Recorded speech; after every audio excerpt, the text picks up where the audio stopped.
Imagine this. It's a bustling morning in Kuala Lumpur International Airport. Travelers rush past, unaware that a seemingly innocent prank is about to unleash chaos. Two young women, believing they're filming a YouTube comedy skit, unknowingly set in motion one of the most shocking assassinations of the 21st century. The victim? Kim Jong Nam, the estranged half-brother of North Korea's supreme leader, Kim Jong Un.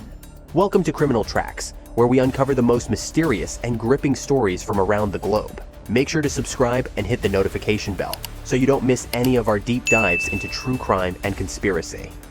In early 2017, two women from vastly different backgrounds found themselves drawn into what seemed like an incredible opportunity. Doan Thi Huang, a 28-year-old from Vietnam, had spent her life dreaming of fame.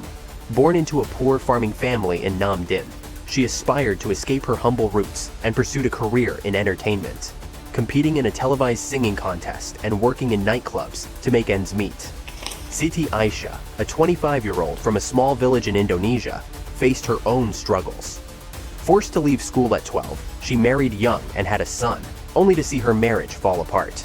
Desperate to support her child, she moved to Kuala Lumpur to work as a masseuse. When each woman was approached with a lucrative offer to participate in a Japanese YouTube prank series, it seemed too good to pass up.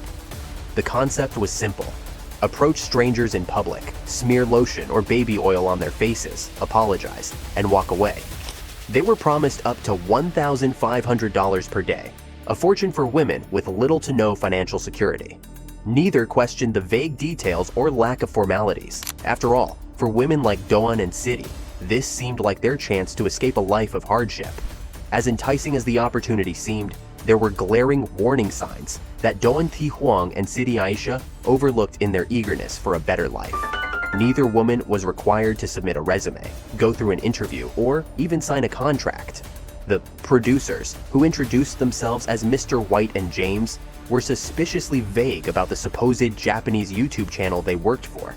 The operation seemed haphazard, and the so-called pranks involved random strangers in public places, with no formal recording setup in sight. For Siti, it started when she was approached by a taxi driver in Kuala Lumpur, who claimed to know a Japanese TV producer looking for participants in a hidden camera show. James, the alleged producer, promised her quick cash for simple, playful acts. Meanwhile, in Hanoi, Doan met Mr. White at a bar where he pitched a similar offer. Despite his fluency in Vietnamese, his story about being half Korean and half Vietnamese seemed rehearsed. When he instantly agreed to pay her $1,000, a sum far exceeding local wages, it was a decision that should have raised doubts. The lack of transparency, unrealistic promises, and overly accommodating behavior were all signs that something was amiss. Yet, both women, driven by financial struggles and the allure of opportunity, dismissed these concerns. They failed to see the dark web of deception closing in around them, setting the stage for their unwitting role in a deadly conspiracy. The morning of February 13th, 2017, started like any other at Kuala Lumpur International Airport, with travelers bustling through the terminals. For Doan Thi Huang and Siti Aisyah, however, it marked the culmination of weeks of rehearsals for what they believed to be a harmless prank series. Both women had been summoned to the airport by their respective producers, Mr. White and James, and were told the next stunt would be simple. Approach a designated man, smear a substance on his face, and quickly leave. They were assured it was nothing more than baby oil or lotion, just like in their previous pranks.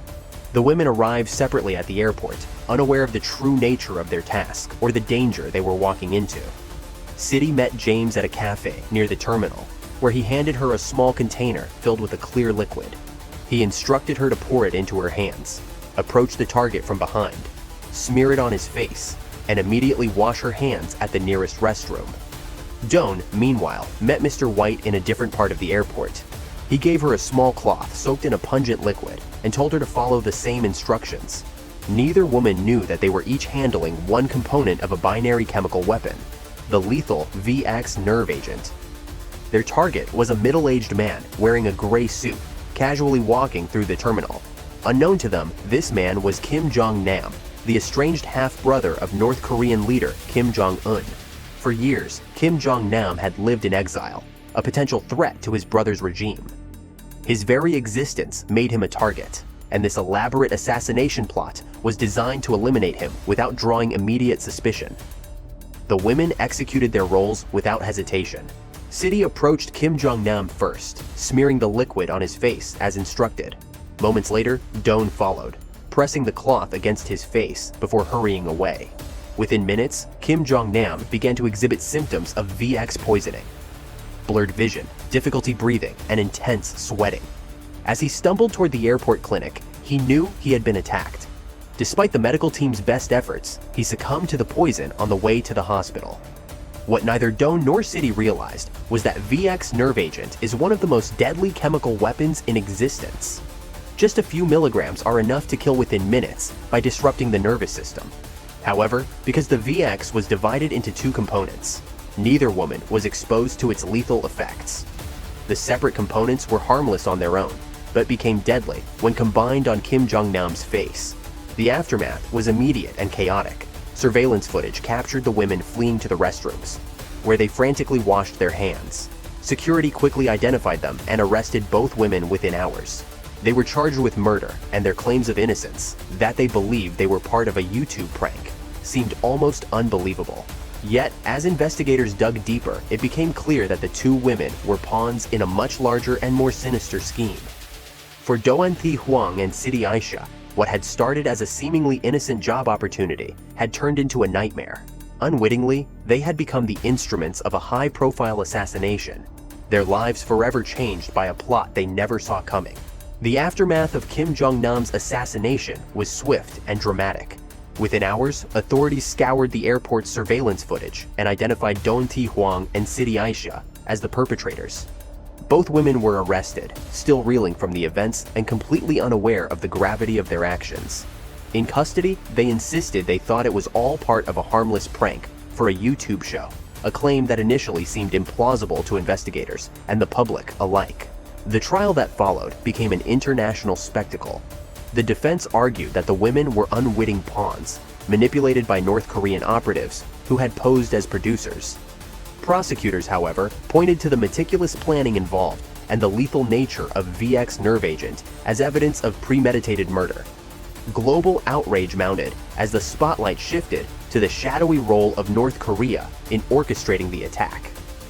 For Jong Un and City, what began as a dream of financial stability spiraled into a nightmare as they faced the possibility of death sentences for a crime they never intended to commit. The assassination of Kim Jong Nam was more than a shocking crime. It was a calculated act of political survival by one of the world's most secretive regimes. Kim Jong Nam, once the heir apparent to North Korea's leadership, had fallen out of favor after a series of missteps, including a scandal involving a fake passport. His exile to Macau symbolized his permanent removal from power, but his mere existence remained a threat to Kim Jong-un's fragile grip on leadership. For Kim Jong-un, the stakes were high. Kim Jong Nam's openness to reform and criticism of the regime made him a potential rallying point for dissidents. His connections in China and other nations only amplified the danger he posed. By eliminating him, Kim Jong-un sought to solidify his rule and send a chilling message to anyone daring to challenge him. The murder revealed the lengths to which the North Korean regime would go to protect its power, exposing a global web of espionage and manipulation. It was a stark reminder of the human cost of unchecked authoritarianism. The assassination of Kim Jong Nam exposed the lengths to which North Korea would go to eliminate perceived threats. But it also highlighted how unsuspecting individuals can be drawn into global power struggles. Jong Un and Siti Aisha ultimately became symbols of how deception and desperation can intertwine with deadly consequences. What do you think? Were these women victims or accomplices? Let us know in the comments below.